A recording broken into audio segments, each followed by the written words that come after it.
Hi అండి. ఇప్పుడు చూడండి, ఇది ఫ్రంట్ పార్ట్, ఇది బ్యాక్ పార్ట్. బ్యాక్ పార్ట్ మీద నుంచి మనం ఫ్రంట్ పార్ట్ని జాయింట్ చేసేటప్పుడు షోల్డర్ పైన ఒకవేళ కొంచెం ఎక్కువ వస్తే చాలామంది ఏం చేస్తారంటే ఈ షోల్డర్ వైపు పెట్టేసుకుంటారు, ఎక్కువ వచ్చింది కట్ చేసుకోవచ్చు అని.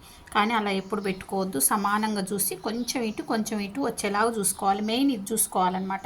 ఒకవేళ ఇది ఇట్లా బయటకు వెళ్ళిపోయింది అనుకో, మీరు ఇటు పెట్టి ఇక్కడ పెట్టినప్పుడు ఇక్కడ బయటకు వెళ్ళిపోయింది అనుకోండి, అప్పుడు మీకు ఈ ఫ్రంట్ అనేది మొత్తం ఇటు జరుగుద్ది.